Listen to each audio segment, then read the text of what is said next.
Today on Dr. Phil. I'm the most famous wife in sports history since Marilyn Monroe. The baseball wife who assaulted her New York Mets pitcher husband. To show up at somebody's house with a gun, It's a great gun. a hatchet, bulletproof vest, 2 of these. I had several knives.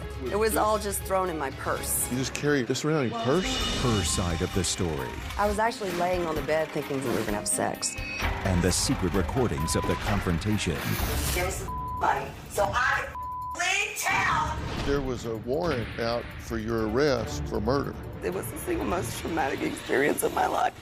Anna Benson, in her own words. I worked hard to get an honor in Congress. How many strippers do you know with an honor in Congress? From cover girl to convict. I believed that they were gonna kill me. What is it you know that people would want to kill you for? A Dr. Phil exclusive. Why didn't they just shoot you? Because I'm a badass bitch. I know a lot about defense. I can handle a weapon, and if you want to take me out, you better be on your damn game, perched up on a mountain with a really long rifle. With her stunning good looks and outspoken personality, Anna Benson took the world of baseball by storm. Married to former Mets star pitcher Chris Benson, Anna became known as baseball's hottest and most infamous wife. From modeling nearly naked, covered only in baseballs, to vowing to Howard Stern that she'd sleep with the entire Mets team if her husband ever cheated on her, Anna Benson has never failed to shock. But recently, the crazy antics that made Anna a star took a dangerous turn. Today, in an exclusive interview, Anna Benson speaks out for the very first time since committing the crime that had everyone talking. The hot-looking woman who seemed to have it all, living the good life as the wife of a Major League Baseball player. Now she's facing prison, accused of threatening her husband. We begin with that dramatic 911 call and the charges against baseball wife star Anna Benson. My soon-to-be ex-wife has gotten into my house. She's brandished a gun.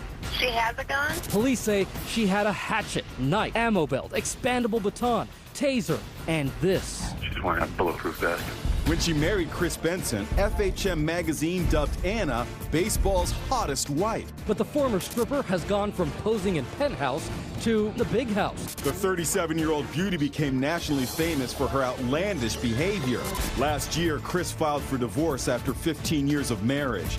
Then, in July, Anna allegedly barged into his house. She's in the house and I'm downstairs in the basement. Has she threatened you with a gun? Yes, it's got like a shotgun shell, small like a sled. Benson told police he was able to get away from his wife by saying he'd go find a lighter. Police found the 37-year-old woman on the back porch smoking a cigarette. She didn't understand why police were making a big deal out of her actions. She has been charged with 2 counts of felony aggravated assault with a weapon and criminal trespass. We sat down with Anna just days after her release from jail. Today, she's telling her side of the story for the very first time. We reached out to Chris Benson for comment regarding the allegations Anna makes about him in this show, and his attorney responded on his behalf. As I suspected, Mr. Benson categorically denies all of the allegations. I believe she may believe much of what she is saying. There just doesn't seem to be any basis in fact for the allegations that she makes. Just listen as we take you inside the mind of this beautiful but troubled former baseball wife. Well, I'm anxious to talk to you because you've apparently had a pretty rough 4 months in jail. Yes, sir. What I want to do is help you move towards whatever goals you have after having been incarcerated for that period of time. Are you now a convicted felon? Yes. I'm not guilty of what they accused me of. Tell me how you wound up in jail. That day, I was very, very frightened. It had just built into a situation where I was scared to walk out of my home thinking I was going to be shot and killed. So take me to this day. You show up at your husband's house. Well, the house mine also, it had my name on it. I had been taking care of the kids and I was tired. I had not slept much. I did not have much money left and I wanted to leave town. So I left the children with my friend and Chris was supposed to be on his way to pick the kids up at my apartment. On my way out of town, I thought, you know what, I want to get my milk. And when I pulled into the neighborhood, he pulled in right behind me. The report says you showed up at his house wearing a bulletproof vest. I was going to the gun and knife show. I've been giving bulletproof vests to police officers through my charity for over 10 years. I have an honorable mention in Congress. So I had actually purchased one at the last gun show I had been at because I was interested in creating ballistics, bulletproof vests. That's my passion, it's what I enjoy. So I was dressed up, I had a very cute outfit on. I decided to go ahead and grab my mail. And, he wasn't supposed to be there, and we stood outside and had conversation for a while. And you had a gun. Yes, my judge. A Taurus judge. An extendable baton.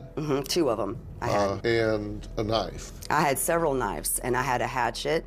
I had a taser. And a waistband. But so you have all of this with you? Yes, it was in my purse. I had a huge duffel bag purse. Okay, so... And all of it was in the purse. So you're wearing this type heavy thing, a bulletproof vest. Yeah, it looked cute. It looked like Angelina Jolie. And then I had altered the vest that the man made because I wanted him to make vests for my company. So I had made some alterations to his vest to say, hey, can you create this for me? But you understand that doesn't look good. It's the South. You're from Texas. We love our guns and we love our home defense. This is a Taurus judge, right? And it's a great gun. So you had this with you at the time. I have a permit to carry concealed. I always have guns. I tell you what I don't understand is these things are heavy, right? Yeah. Put it on. I'd love Actually, to see this one is very light. This is really? Nothing. Yeah, the one I had is much heavier. I just can't imagine. Yeah, this vest is. Seeing someone. This one's okay. How much was this vest? $500. The one that I was wearing was only $200. So it's affordable to every man, woman, child in America. You have to understand, with somebody walking through the door with that on and this in their hand, I had this in my purse. But here's the thing, that was in my purse, okay? This was on me, but then I had all this other black on, so really it blended in. You couldn't even really see it. Okay, well, good. I'm enjoying this thing. This is nice.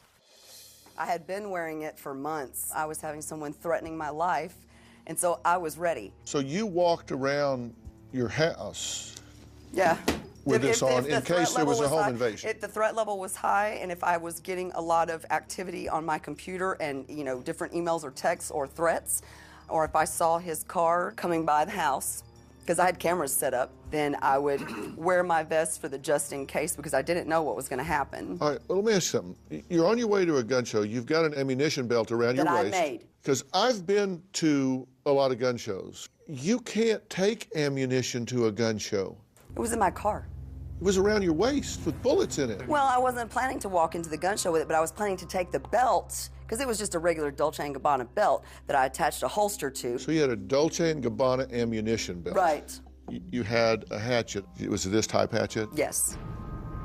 So you show up with this. It was all just thrown in my purse. You just carry this around in your purse? Well, I was going to the gun show with it. That was the thing. I was taking a series I never looked of... at my wife's purse, but... Well, but like I said, I do weapons, and that's my passion. It's what I enjoy. I was on my way to an event, and I'm trying to construct a company to sell these weapons and stuff. So I was taking all my things to the event to say to the vendors there, hey, can you create me my own hatchet? I like the way this one looks, but I want you to alter this on it so I can sell it from my site. So you're carrying this, you're carrying a hatchet. In my purse. And you've got an extendable... I had 2 of them. 2 of these. One short, one long.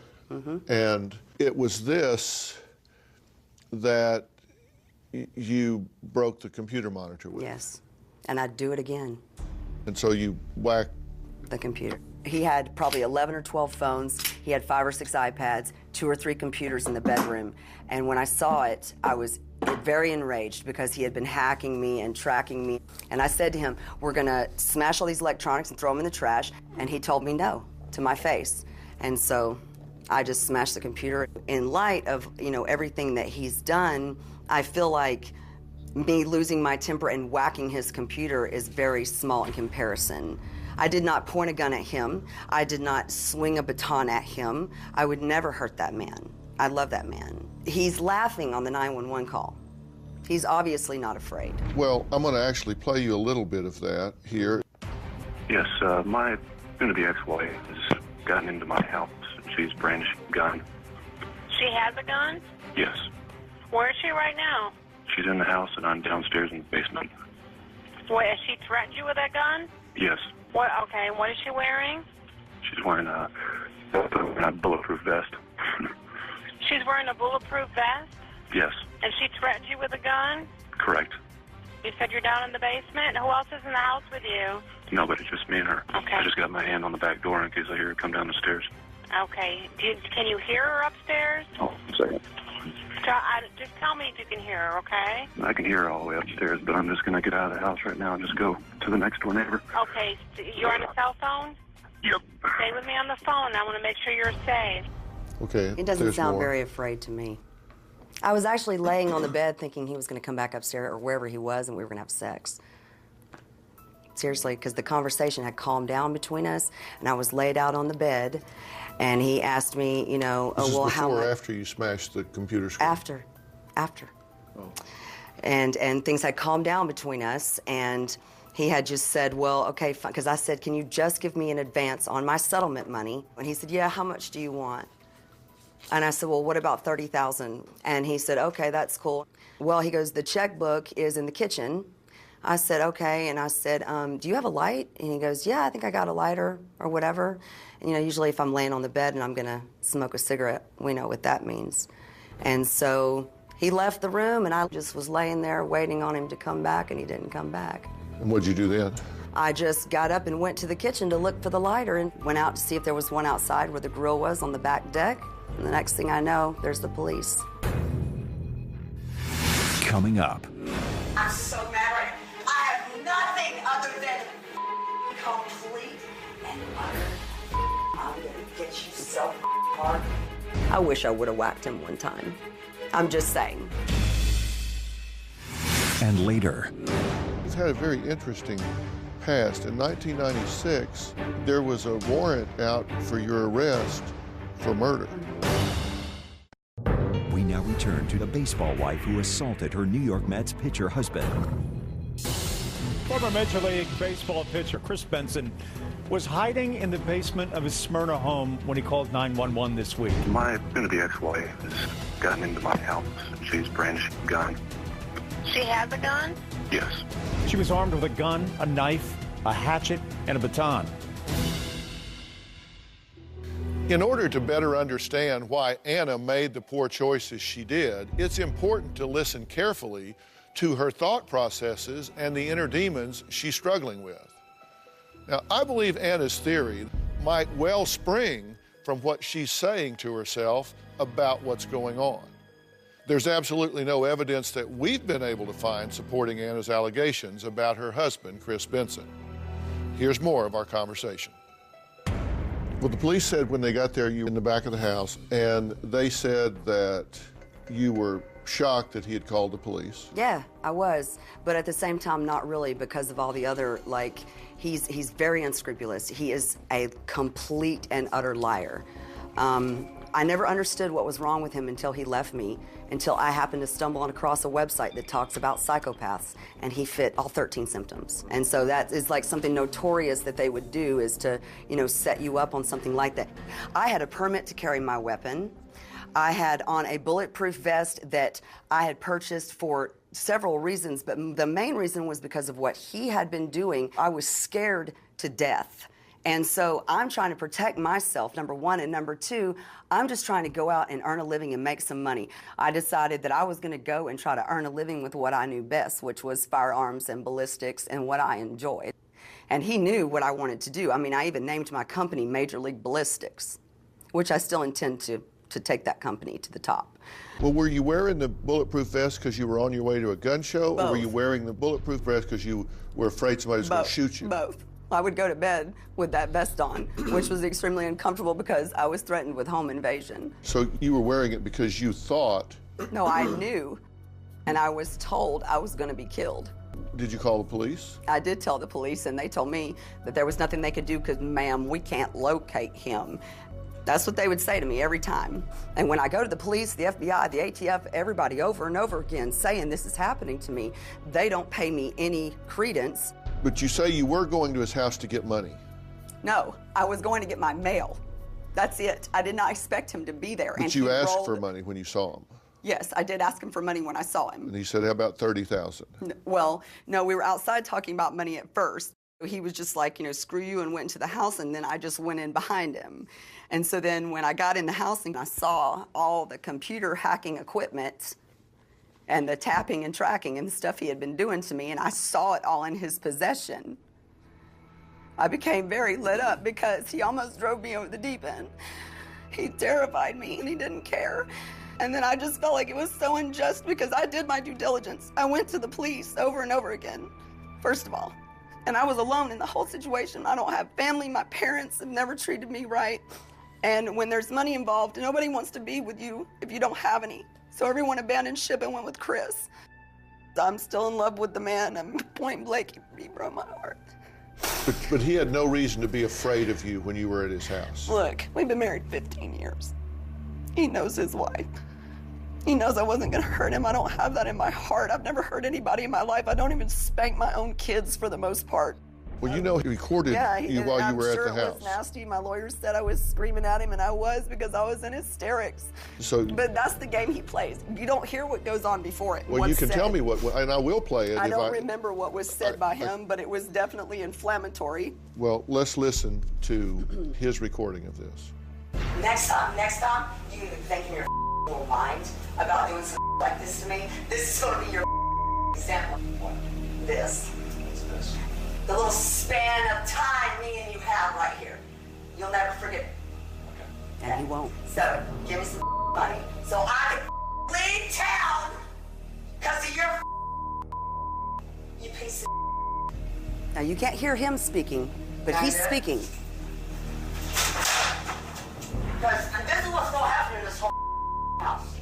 You're my all That's what's going to happen. Do you hear those brakes? That's because he's stopping it and starting it. It will cost you a bunch or you're going to kill me, which is it?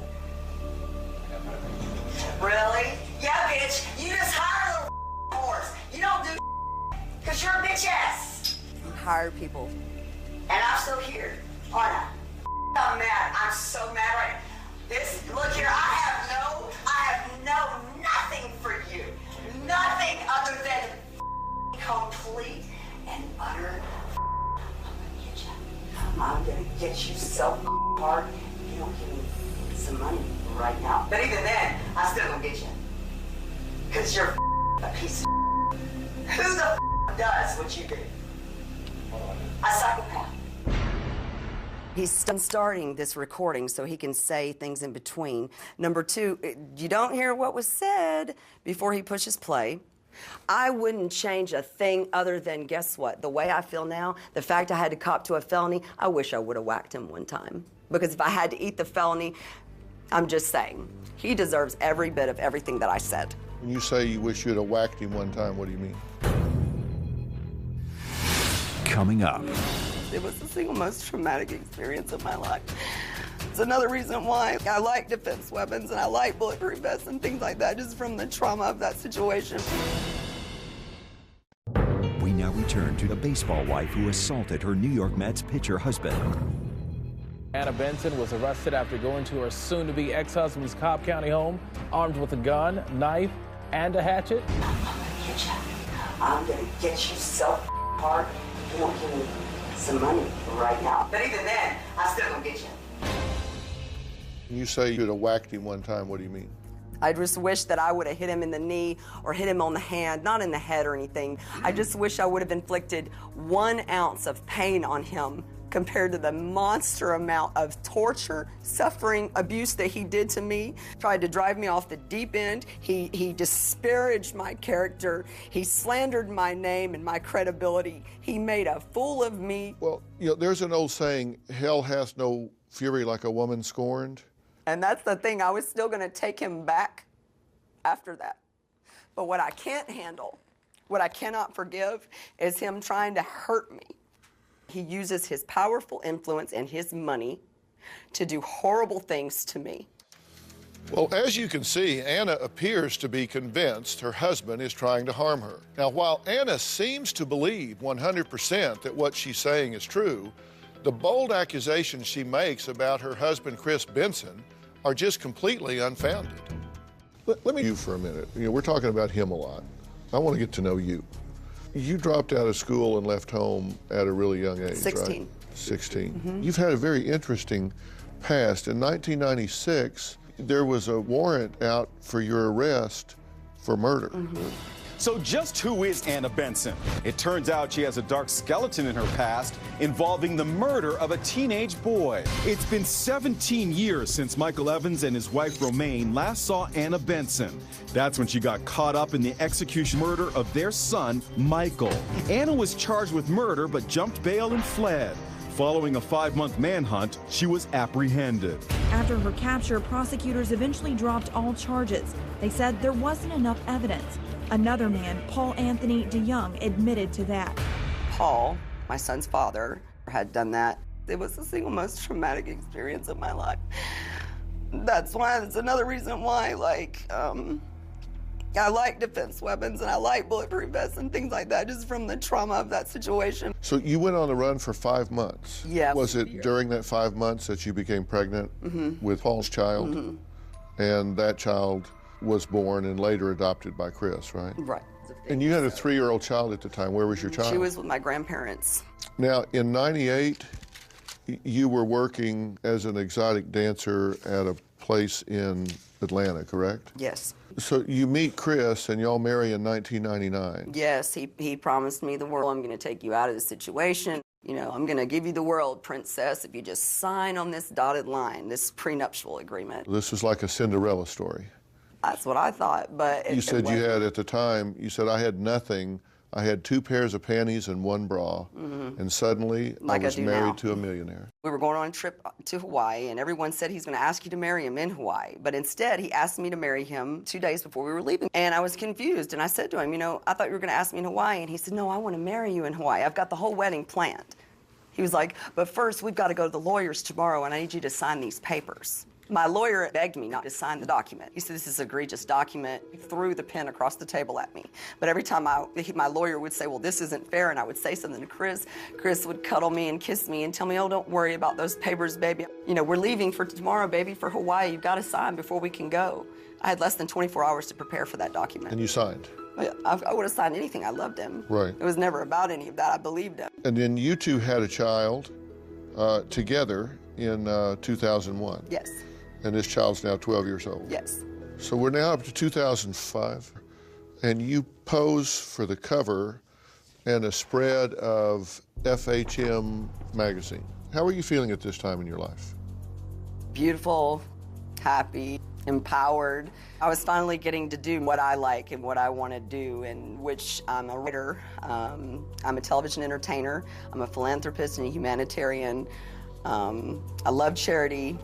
So I was getting to do like all the things that I wanted to do. I always wanted to be a television star. You're feeling good about yourself this time Yes. in your life. I'm the only woman in 100 years, over 100 years, on the cover of Sporting News that was a non-athlete. Marilyn Monroe didn't even get that honor. Why do you suppose you did? Because I think I'm really great. And a lot of other people do too. I was in my fantasy world, but behind the scenes, he was having all the affairs. So my smile is true, but it's because I didn't know. You were happy in the moment, but... Yeah.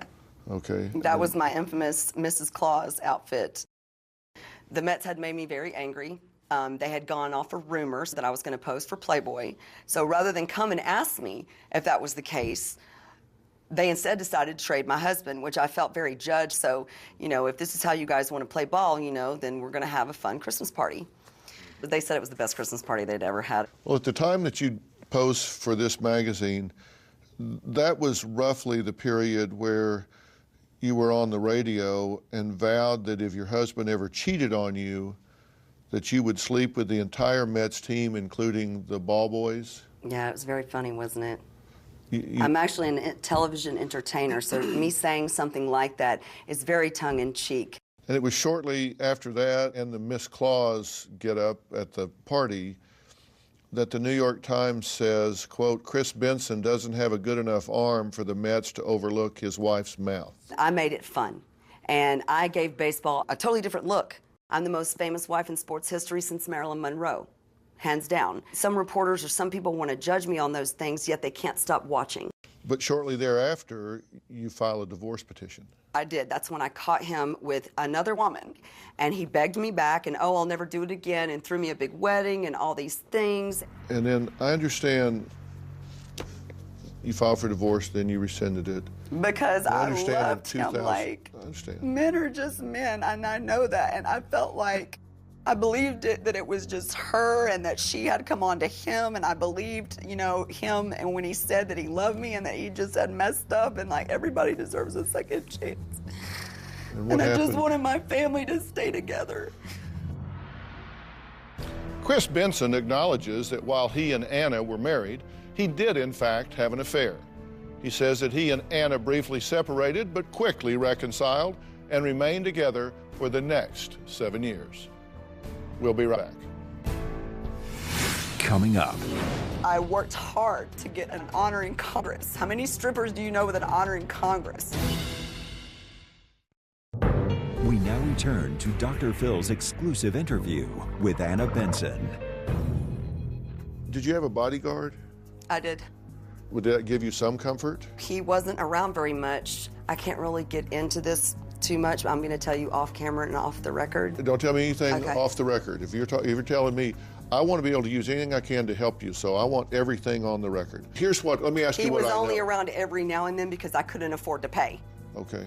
So he did it because he loved and cared for me. Right. And he also did it, I'm pretty almost 100% sure that he's undercover. He was some form of police enforcement. I mean, he swept my room for bugs and all kinds of stuff. And he knew everything that I was telling him, and he came in and was telling me that he had personality profiled, you know, us and you know, Chris and I. And he told me things about Chris that made me shiver because I couldn't believe what he knew from personality profile. When you had this bodyguard, was he like a big, powerful guy? No. You don't have to be big and powerful if you have skills. What name did he use with you? I don't want to blow his cover. I don't want to, like, I don't know what his, I call him Yoda. Did you like him? I fell in love with him. You did? But, you know, I'm still a married woman. I haven't been on a date. I haven't been with a man. I haven't hugged a man or, like, been touched by a man in, like, almost 2 years. And so, I mean, I'm really lonely, that's for sure, but I was just on my own. Like, I just kind of felt like, where's all these men? Like, where's my dad? You know, and like, where are the men, like, to protect me and stuff? And I couldn't get any of them to do anything, so I did it my damn self.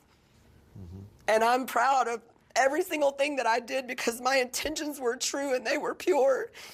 And I really feel amazed at how I did it. A lot of women would have either killed themselves or they'd have gone over there and they'd have killed him. And when you're tied up in a prenup like that and you get no alimony, you have a husband that is very powerful and very strong and you're not, and you don't have a support system, this is what happens. Are you still in love with Chris? Absolutely not. I care for him. I care for him because he's my children's father. And I'm really scared for him. He's really gotten himself into a big mess. I just know that he's in big trouble. And this little felony or whatever I got, this is nothing compared to what's going to happen with him. I don't break the law, except for I do smoke marijuana, and it's not legal in Georgia. And the reason I smoke it is because of chronic pain from my foot, because I've had multiple failed surgeries and I live my life in pain. I am very conscious not to break the law. I worked hard to get an honor in Congress. How many strippers do you know with an honor in Congress? I'm terrified for my life because I know that if the police don't keep their eyes on me or keep me watched, that they're going to kill me. I know they are because of what I know. What is it you know that people would want to kill you for? You just heard Anna speaking about a bodyguard who she believes was an undercover agent on a secret mission to protect her. We tried to reach the agency Anna's lawyer says this bodyguard worked for and have not heard back. We'll be right back. Coming up. Your daughter says you were diagnosed with bipolar and you get real manicky. I believed that they were going to kill me. Well, if that's the case, then why hasn't it happened? We now return to Dr. Phil's exclusive interview with Anna Benson. What is it you know that people would want to kill you for? I just know a lot about a lot of money that went overseas. We talked to your daughter, Alyssa. The one that stole all of my clothes and purses and personal items from my apartment and then left everything else to get pillaged and plundered by everyone while I was in jail. That daughter. That's the one? Yeah, everything that I have is gone. She says you were diagnosed with bipolar disorder about 11 years ago, and that for years before that, doctors had just told you that you were just suffering from depression. I was suffering from depression. But that in fact, you're bipolar and you get real manic-y. I am only manic when I'm extremely acerbated or traumatized. So I'm not bipolar on a regular basis. I'm happy-go-lucky, relaxed. I like to stay at home with my kids and cook. She said you wouldn't take your meds because they make you feel like yourself. They made me slow, sluggish, dumb, and I caught on to the fact that not only was I not myself, but that any time and every time that someone doesn't get what they want from me, like my mother or my daughter or Chris, I'm either bipolar or I'm not taking my meds. When in fact, you know, you are using me and abusing me, and you're using that against me when I have not been diagnosed by any psychiatrist whatsoever with having bipolar. Listen, and I'm not assigning a diagnosis to you at all or saying that these are right or wrong, but you understand, if you were bipolar, that's nothing to be ashamed of. That's just I'm not ashamed of it, but that's just something to deal with. Well, I'm not saying it is. Your daughter said, and this is a quote from her, I was reading about schizophrenia, and everything I read was like, quote, that's my mom. It's well, I was weird. reading about borderline personality disorder, and everything I read about that makes me think about her. She said when she was still quite young that you were into the rave scene doing acid. Yeah. Is it true? It was a lot of fun. I mean, did you lie. do that? Yes. Do you think that might have not at all fried your brain at all? No, I mean, you grew up in the 60s, and I'm not saying whether you tried a drug or didn't try a drug, but I'm sure you have many friends and colleagues left that did plenty of acid that their brains aren't fried. Well, I have some that did that are, though, too. Right, but don't you think that if my brain were fried, that before the age of 37, that would have come out? No one has ever said that to me before. She said that you had a really bad cocaine addiction for a couple of years. Yes, I had plenty of drugs. I did plenty of drugs in my day. I don't do drugs. She said you were taking a, quote, crap ton of Adderall. No, actually, that would be her. You would go on binges and be up for no sleep for 2 or 3 days. That would be her. She was dipping into my prescription Adderall pills to do her schoolwork. And looking back on it now, I shouldn't have let her do it. I didn't know that you shouldn't share your prescription medication with another person. I didn't find that out, that was against the law or whatever. I mean, you know, my girlfriends and I, like, hey, you know, do you have a Xanax? You know, yeah, I have a Xanax, whatever. I didn't ever know that was wrong to do that and whatnot. But, you know, she said she needed to study and whatever. But you gave her Adderall? She took a couple of them. I mean, I didn't think anything wrong about it. Yeah, not a good idea. Yeah, well, I know that now. Were there times that you would stay in your house and peek through the blinds with an assault rifle in case they came at you? Oh, I had cameras. There was no need to peek through blinds. Well, this is something your daughter had said. I just wondered if it's true. She was never there, but I had plenty of guns on my bed that I slept with. You were ready if they came? Hell yeah. I believed that they were going to kill me. Well, if that's the case, then why hasn't it happened? Why aren't you dead? Because I'm a badass bitch. That's why. Because I know a lot about defense. I can handle a weapon, and if you want to take me out, you better be on your damn game, perched up on a mountain with a really long rifle, preferably a .50 caliber, and you better know how to use it. I have eyes in the back of my head. I always have. I have a good sense. God has given me, you know, all of the tools that I've ever needed to survive in this life because I've been around the block a time or two. This ain't my first time at the rodeo. So, you know. Why didn't they just shoot you? Because they're a bunch of sloppy drug-using young generation gangsters. That's why. Your generation, I'd have been gone. But you think you're such a badass bitch they couldn't kill you? Oh, they could have. Yes, they could have. But they want you dead. Why aren't you dead? Because of the grace of God, God had his hand on my head. And he always has. Because it's like this, you know, nobody's got my back but me. I was like just me and my kids, and I'm against all these men and all these people doing this to me, plus my husband and everything else. But you know you've got some help around you now, right? Yeah. Thanks to you. We're here to help you. Thanks to you. Help you. Thanks to you. I wanted to take a few minutes to tell you what I think. return to Dr. Phil's exclusive interview with Anna Benson. I wanted to take a few minutes to tell you what I think. First off, I think you're a very nice person. Thank you. I think you believe everything that you say you believe. We need to test your perceptions. Right. You need to know if you are inadvertently misleading yourself. Right. Your capacity for insight, your ability to step out of your situation and kind of look at it the way another person would look at it, is not very good. You're so immersed in it. Right. It's hard. It's hard for me. It's hard for anybody. But for you to show up at somebody's house with a gun, a hatchet, several knives, a bulletproof vest, and ammunition, and a couple of metal batons, and say, I can't imagine why anyone would be upset about this.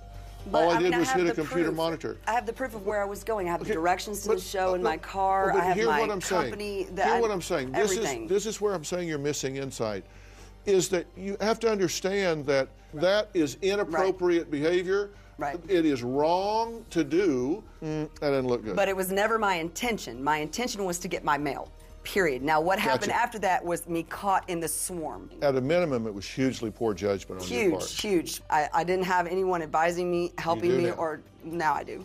When you take this story as a whole, it suggests that you might have lost your way and gotten confused here some. But what I am saying is this. My goal here is for you to regain your balance, your credibility, your reputation. That's my goal. And to do that, I'm going to have to help you sort out some of your thinking and get you to problem solve some things differently than the way you're problem solving them now. And you feel that because you know information that people are out to silence you, kill you, control you in some way. I mean, just saying, well, I'm a badass bitch armed to the teeth, so if you want a piece of me, come get it. That's not really the way to play that game. You get to a point where you kind of see the world as a hurtful place because the world's given you a lot of pain. But I want to help you get your strength back, where if there are threats to you out there, if there are problems that you face, that you have different resources to deal with them, and you have different people helping you and supporting you. If you were my wife, I would do for her what I'm saying I want to do for you now. If you were my daughter, I would say I want to do for you what I'm doing for you. Why didn't my husband want to do that for me? Why didn't my dad?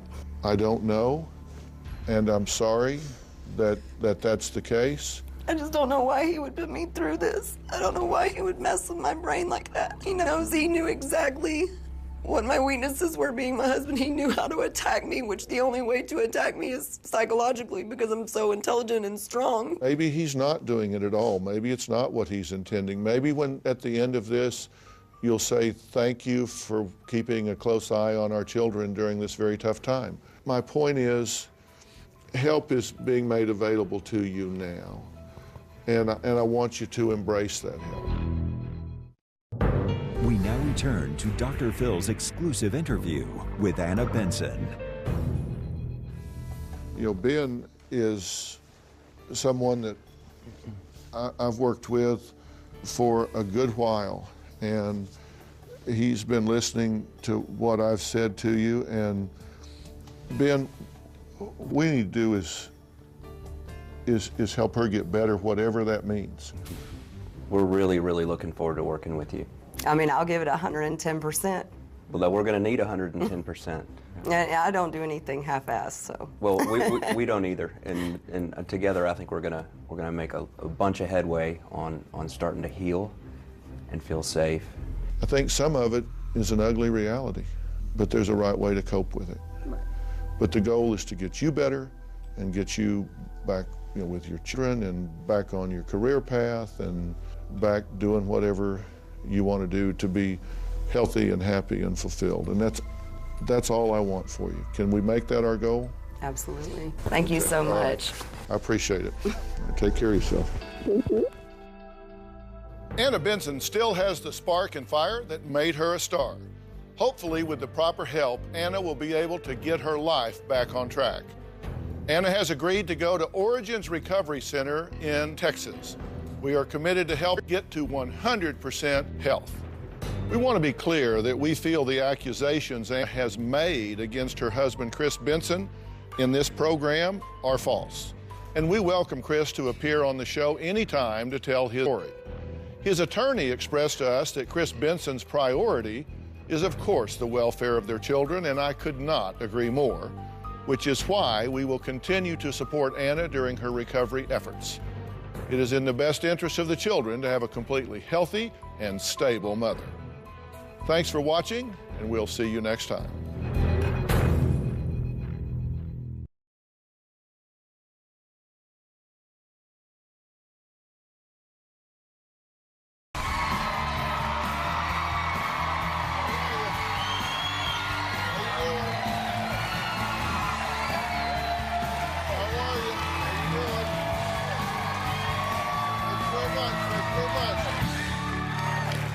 Okay.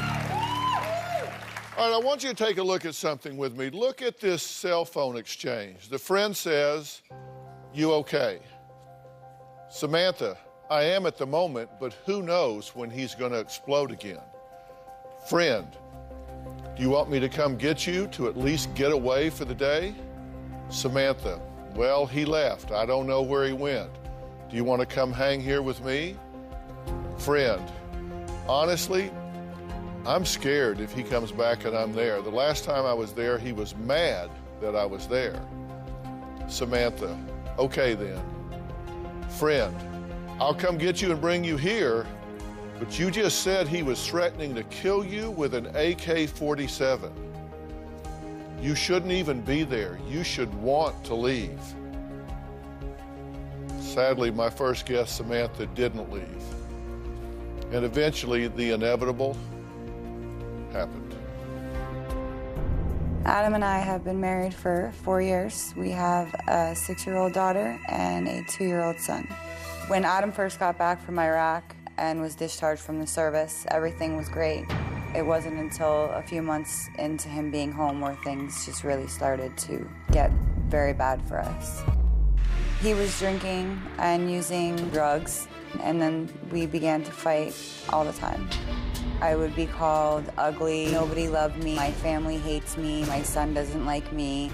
There was an incident where he had a handgun and threatened to kill himself, and then pointed it at me and threatened to kill me as well. After he threatened me the first time with the gun, he disappeared for a week with his friends. One day, Adam and I were fighting about our finances. He had said he would shoot me. I didn't believe him. I thought he was just venting. After we argued, he left for approximately 8.5 hours. When he came home, he was walking around the house just calling me horrible names. And all I remember is standing at the bedroom door, and I saw him grab the AK-47. And when I went to turn, that's when he shot me in my lower left leg.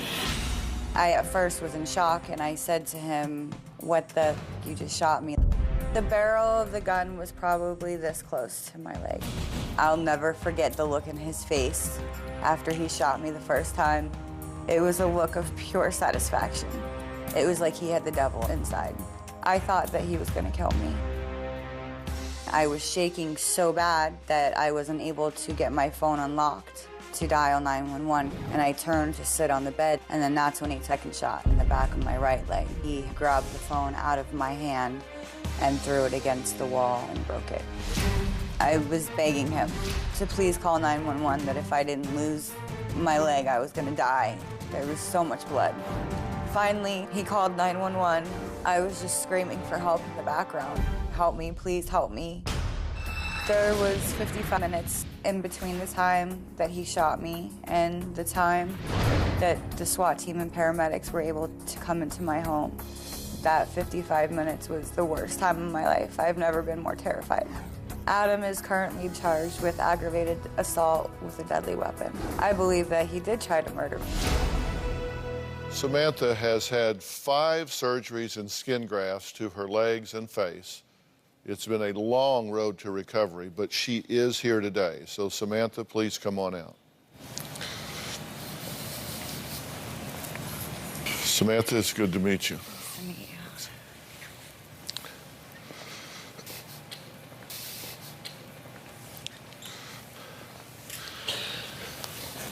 I am so sorry what has happened to you. That's not right. It's not fair. There's no reason. There's no justification, validation, or anything that can be said that puts this in a context or makes it okay.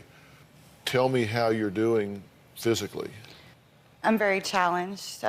This is the new reality that I have to live with. I will be able to walk again, but it's going to take a long time of physical therapy and a lot of work. Right. Life will never be the same for Samantha. She now struggles daily with partial paralysis and navigating the world from a wheelchair. Let's take a look at that and then we'll talk. The shooting happened a little over a month ago, and since then I have fallen into every challenge. I have to learn to live my life all over again. It's hard. I constantly have to rely on other people to take me places. I haven't been okay to drive yet. Just pull that chair out so I can sit there until we can get a stop. Thankfully, my right leg is healed. As far as my left leg goes, I'm missing a huge part of muscle. My leg is deformed. I'm looking at 3 to 6 months of physical therapy before I'm able to walk again. It's a huge struggle to function without being able to use my legs. I can hardly get dressed myself. Is that okay? Or should I try and get a bigger sock? I have to use a walker to go to the bathroom. I'm bound to the wheelchair.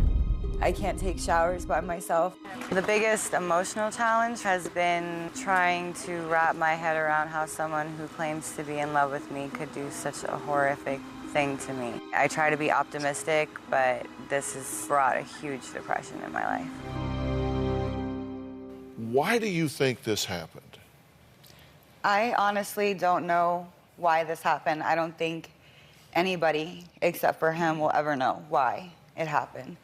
When I looked back at this, I wrote down some things to ask you if you thought, taken as a whole, that you missed some warning signs here. You're saying he's spending money that you need for family and children on drugs and hotels, right? That's correct. Then it was about that time, it's the first time that he pulled a gun and threatened to kill you. Yes. Now, soon after, you kick him out, but not about the gun. You kick him out because he's not paying the bills and taking care of the kids. He's not being a husband. He wasn't being a husband or a father. Then we go to July of 13. You tell a friend that he said he wants to kill you. You called the police. You had him arrested about a gun. He makes bail, and you allow him back in. Tell me why. He started to go get help. He was making his appointments. For the most part, you know, better at home with me, with the kids. And it wasn't until he started using again that he took another turn for the worst, and then he never came back from that. And there was a lot of non-physical violence that took place. That he always had an attitude. He broke your grandmother's table, ripped pictures off the wall, called you every name in the book, put you down as a mother. My wife, Robin, who you haven't met, has really dedicated this phase of her life to helping women in domestic violence situations, and is the ambassador for our End the Silence on Domestic Violence program. And you know, Robin, one of the things I heard you talking about, I think it was in an interview just the other day, domestic violence isn't always physical, that it can be mental and emotional as well, right? Have you been surprised how many women don't realize that it's risen to the level of abuse and think this is just the way you live? Yes. And sadly, only 1 in 4 women even report abuse, because a lot of them don't even know they're being abused. So they just stay at home and they just take it.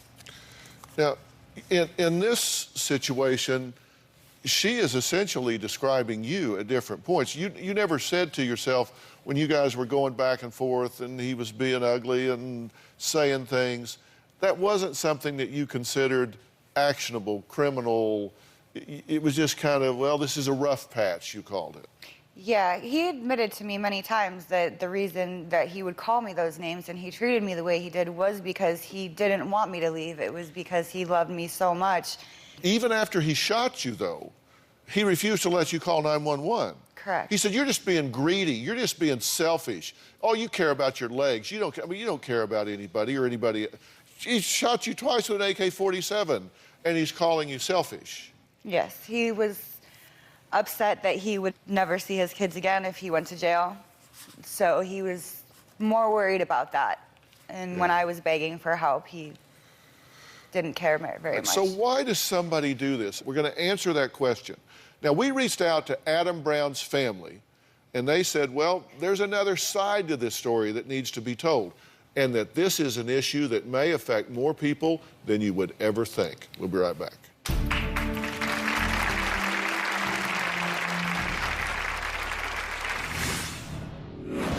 I thought if I stayed and I showed him, I love you, that would motivate him to get help. You got children with a drug-using AK-47 armed. That's not saving your family. Adam's family has never liked me very much. They've always treated me pretty poorly. His family is supporting him. At the same time, they have been there for my children, but when it comes to me, nothing. Samantha says she was shot in the legs by her husband, Adam, who reportedly suffers from post-traumatic stress disorder. Now, let me give you a definition of post-traumatic stress disorder so you know what we're talking about here. It is an anxiety disorder that some people develop after seeing or living through an event that caused or threatened serious harm or death. Now, Adam says he does not remember pulling the trigger. We reached out to him, we reached out to his sister Diane, and she sent us the following email. I am writing you because my sister-in-law Samantha Brown is coming on your show due to my brother Adam Brown, who has severe PTSD. Now, I would like to state what happened was awful. I would also like to state that she has abused Adam Brown for years. She ran over him with a car, stabbed him, and even threw a 10-pound ashtray at his eye, and he couldn't see for 2 weeks. She's been telling the news that she didn't know the gun was in the house, but the truth is that she did. Due to her drug use and bad parenting, the kids are not to be with her. When her husband would go to school, her 5-year-old would be running around the complex asking neighbors for food for her and her younger brother, who is 2 now, because Samantha would be sleeping and would neglect to feed or change her kids' diapers. I know you're a good judge of character and should see right through this girl. My brother Adam Brown is suffering from severe PTSD, and my heart goes out to him and every other war vet out there suffering from this disease. This is a tragedy that happened to Samantha.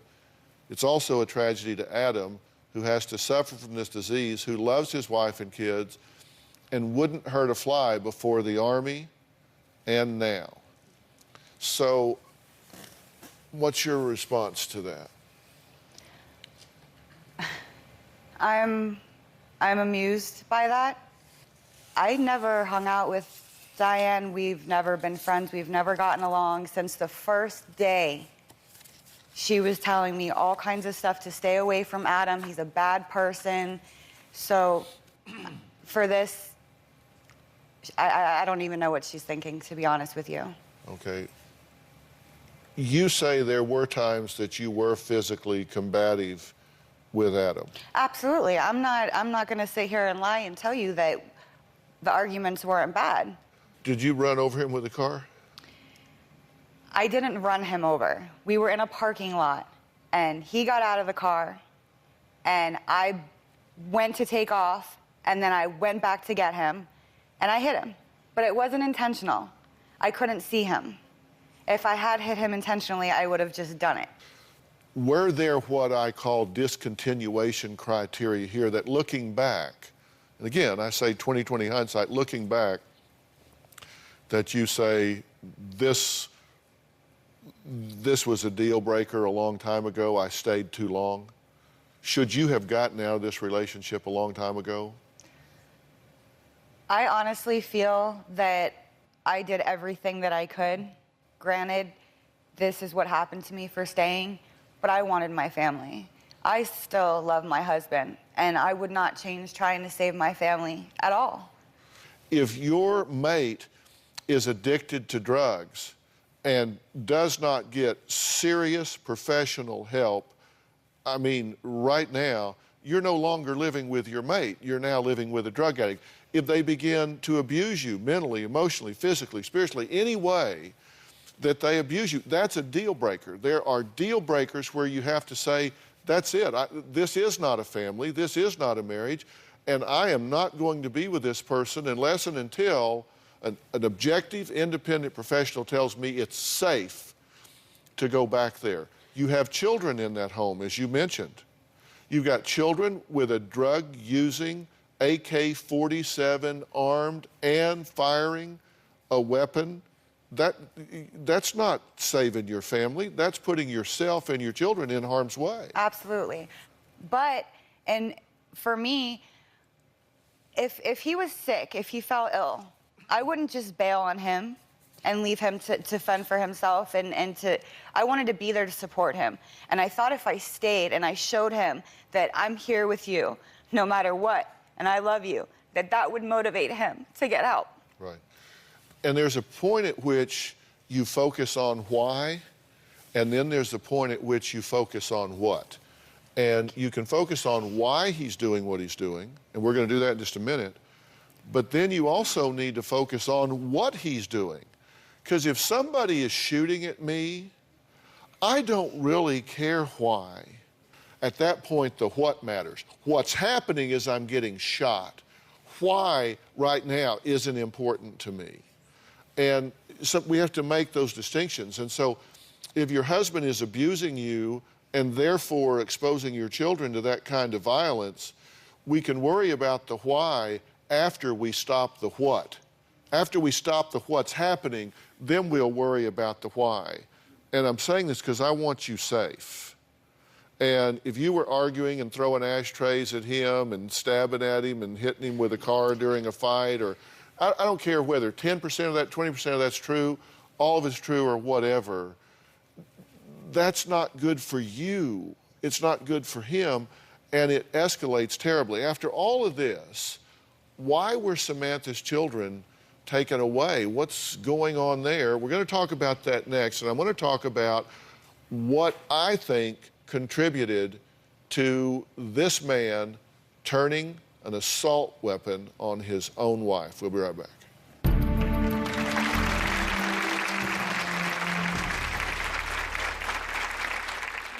I love Adam till the day I die.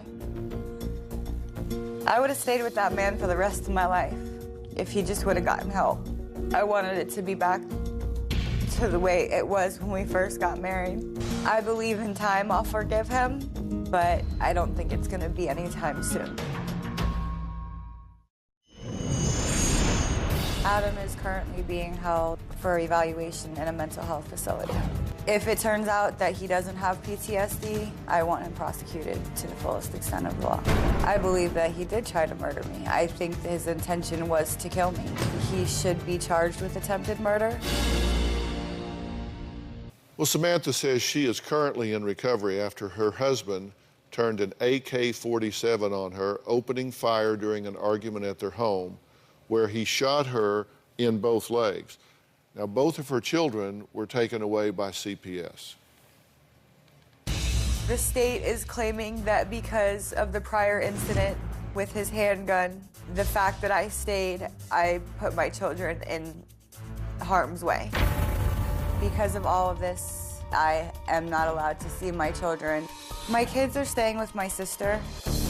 I stayed because I wanted to save my marriage. My whole life has been taken away from me. I have no job, I have no home, I have no money. My kids are gone now. I am a great mother. My kids are my reason for breathing.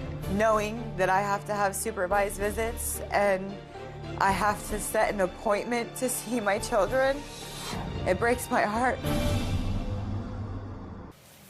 Well, I'm terribly sorry that that's the circumstance. And they're telling you basically what I'm telling you, right? They're saying that you went beyond what was in the best interest of the children in an effort to say I wanted to save my marriage. And so what they're saying essentially is that was negligence. And so they're going to want to see that has changed, and I'm going to help you make that happen, okay? I'm going to help you make that happen. I think you were well-intended, but I think that was a bad decision. And I think you agree with me in retrospect, right? Absolutely. And, you know, I said, why did this happen?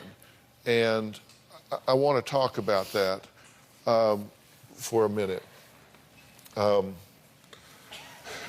When we talk about PTSD, and do you think that your husband suffers from PTSD? I honestly don't know. I never saw any symptoms of the PTSD. I didn't know what to look for, and I never saw anything on paper or heard from any doctors that he was in fact diagnosed with it. Well, you said I didn't know what to look for. And that's why I said this is a cautionary tale. Let me tell you what some of the symptoms are of PTSD. Dreams and nightmares, intrusive recollections, where involuntarily whatever has happened, things that you have seen, maybe you were in a car wreck. It isn't just for veterans. I mean, it could be a car wreck, it could be something horrible in your life. But for them, you know, seeing friends blown up, getting blown up, being traumatized, those recollections come back. Reliving the trauma as illusions, hallucinations, and dissociative flashbacks. Psychological distress if certain cues happen. You're walking down the street and some kid shoots off a firecracker. It would scare anyone if you weren't expecting it, but these folks would respond to it in a very dramatic fashion. Physiological reaction to those cues. Avoiding thoughts and feelings or conversations is like they just don't want to deal with emotions. Avoiding activities, places, or people, they tend to become withdrawn. Feelings of detachment and irritable or aggressive behavior. And the PTS warning signs that abuse may occur: a history of past battering, threats of violence, breaking objects, use of force during arguments, jealousy, controlling behavior, quick involvement in relationships, verbal abuse, blaming others for problems, cruelty to children, animals, abrupt mood changes. Any of these things that a person might see would mean you've got a precursor to abuse, and that is problematic. Now, I say this not to excuse his behavior. At some point, you have to focus on what, not why. What he did was pull out an assault rifle and shoot his wife. That's not okay, but we also have to understand serious problems happening associated with family members of combat veterans with PTSD. One researcher reports that 50% of treatment-seeking veterans with PTSD or combat-related mental health issues commit wife battering and family violence. 50%. I just thought he was grouchy and depressed. Male veterans with PTSD are 2 to 3 times more likely than veterans without PTSD to engage in intimate partner violence. And the majority of these veterans with combat stress commit at least one act of spousal abuse in their first year of post-deployment. What I'm saying here is there are so many victims in this situation that it's heartbreaking. You clearly are a victim here. Samantha, I hate that this has happened to you. Here we have a man that went to a war You know, he didn't start it. He didn't want to be in all of that mess, but there he is. With what I believe is a very likely disorder. I haven't met him. I haven't evaluated him. I don't know, and I've seen some of his records, not all of them, but it has to be on the short list of considerations. Had I known beforehand about the PTSD, had I been able to get him to open up to me instead of getting angry with me when I wanted to discuss it with him, maybe things would have been different. But he didn't talk to me. There was no communication about it. You've been shot. Your kids have been taken away. You have every right to be bitter.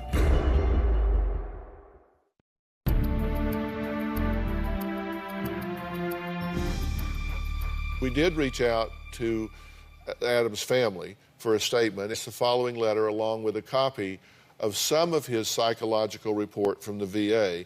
This is their letter. Since returning from active duty, Adam changed from a quiet, decent young man to a depressed, quiet, sullen individual who began drinking, experimenting with drugs, and showed at times serious anger issues.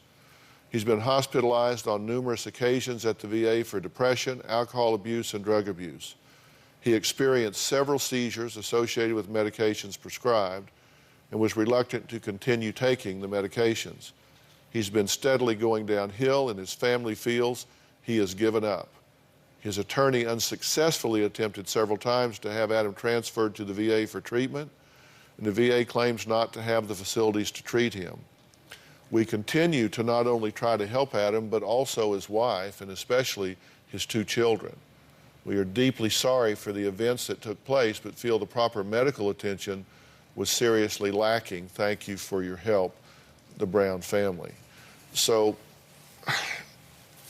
that's what they have to say. And are they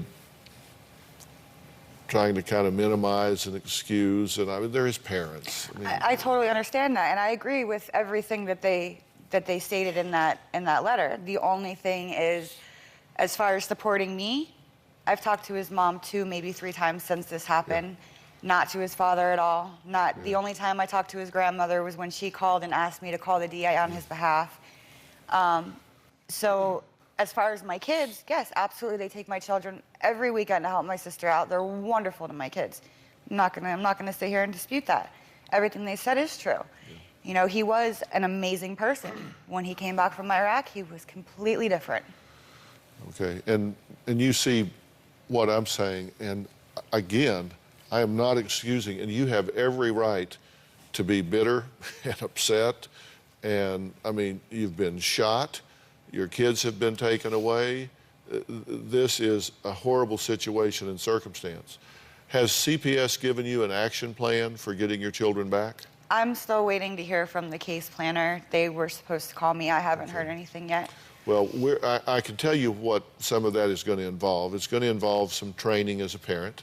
They're going to want to know that you've had conversations like we're having right now. They're going to want you to complete some protocols of parent training and that sort of thing, which I know you will happily do, and you're a very bright young woman. Absolutely. And I want counseling for myself anyway. I don't think that I'll be able to continue my life normally without it. We want to help fast track that situation with CPS and getting you that training and getting you that help and getting you on your feet. You made some really bad choices. You failed to make some right decisions. I think you see that now and more as we talk about it. That was then, this is now. Let's make sure you have the right tools and move ahead. Because, and these children were in harm's way. I mean, in retrospect, you see that, right? Because irrational people sometimes victimize the children, even rather than their spouse. And coming up, we're going to talk to a woman who experienced the greatest horror a mother could ever experience at the hands of her ex-husband. And you will understand how badly this can go.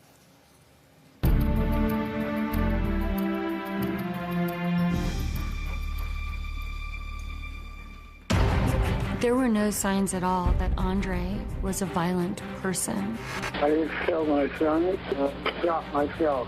I would have gladly taken the bullet for my children, but I wasn't given that choice.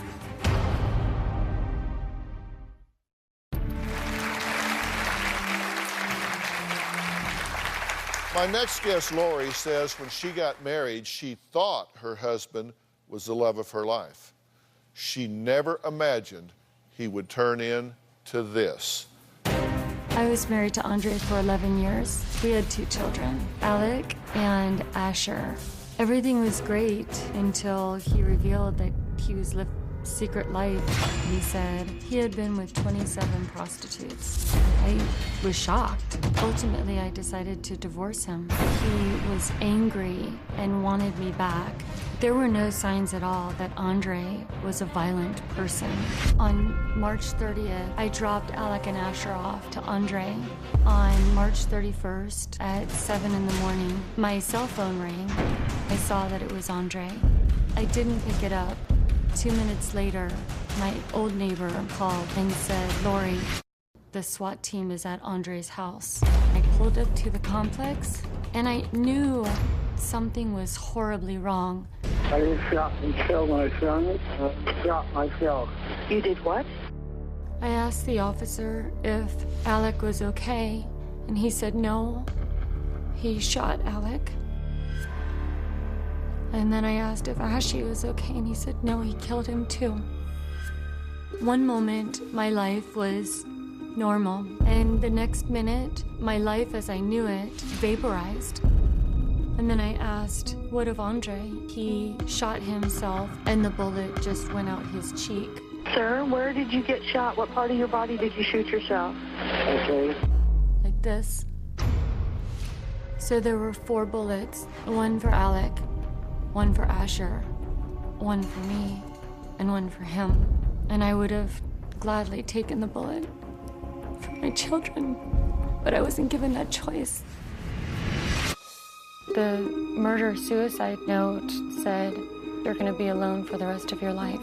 It was addressed to me, and Alec was just learning how to write, so he spelled his name. And Asher, he's 15 months, he just went like this.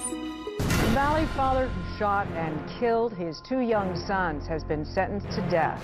He took 2 lives, and unless someone or something can bring my children back, there is never going to be a sense of justice. Well, Lori, I'm so glad to meet you, but so sorry that it's for this circumstance. How did this happen?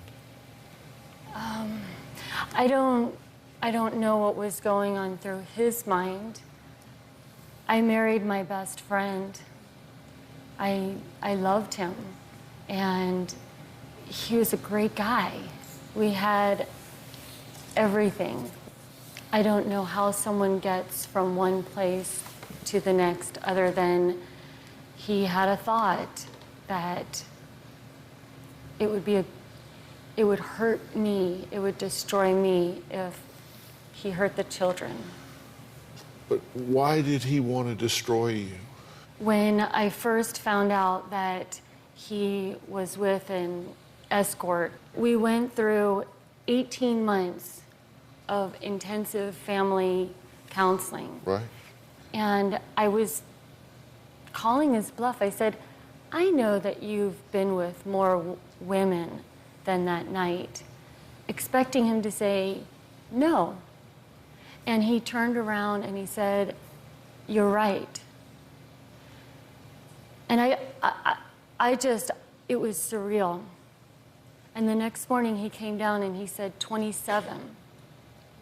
And I said, 27 what? And at that point, I knew, I didn't know what to do, but I knew I needed my space. And I knew I had to leave. I had to leave for my kids. How did he take that in that moment? In that moment, he understood. But one moment he would understand, and then 2 days later, he would be angry. I was always looking at the children because I think that the children were also going to give me this nonverbal feedback, and they loved him. He loved them. All right, well, we're going to take a break. When we come back, we're going to talk about what happened when Lori faced her children's killer in court. We'll be right back.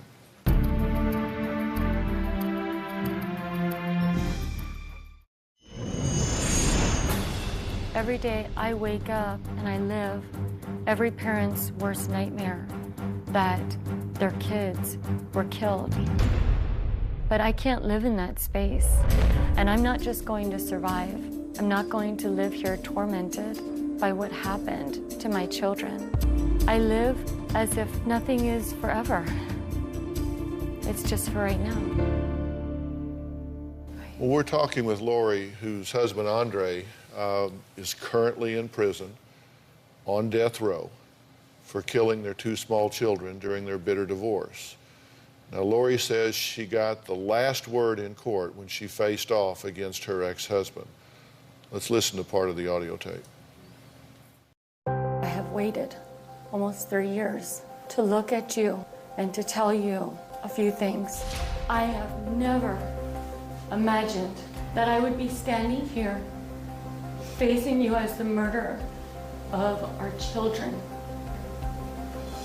And the fortunate part is that you didn't have the courage to finish your act of killing yourself. You are not mentally ill. You killed our children. You are the stupidest person I have ever met. You are the stupidest person because I loved you. Andre, you killed the 2 people who loved you. Alec loved you. And you killed him. I do have hate for you.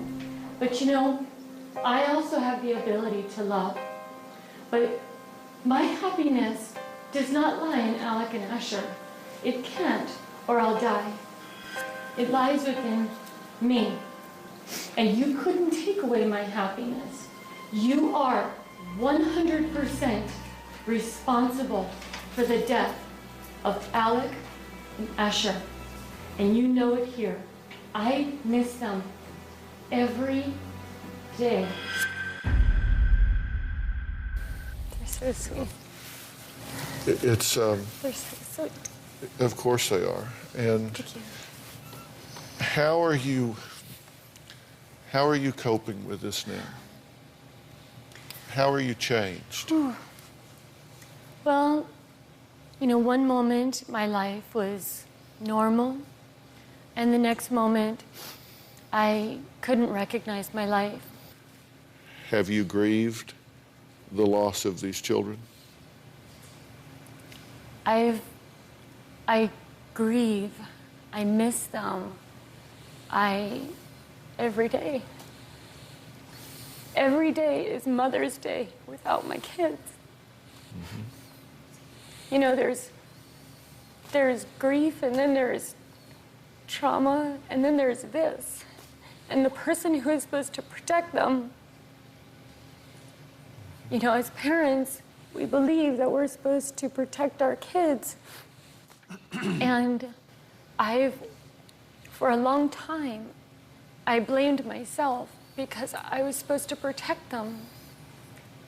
But I didn't even know that they were in danger.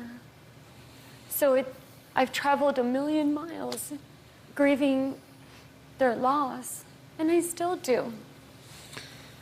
Do you still blame yourself for this? No. Because it sure sounds like it, because you sure said, I was supposed to protect them and I didn't. That sounds like unfinished emotional business to me. That was my truth for a long time. And to even talk about those beliefs are so poisonous that that's the space that I couldn't live in.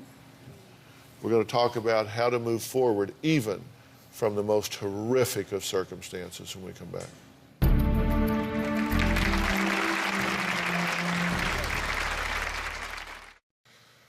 Well, our Twitter has just been blowing up during this whole show about both of the these women that we've talked to. Helen Lusk, 1957, says about your story, Lori, she says, what an inspirational and strong woman. Jenny Kettle says, I'm sobbing right now at this woman's ability to demonstrate such strength and love. Healed Hearts says, you must grieve and you must forgive yourself. It is not your fault.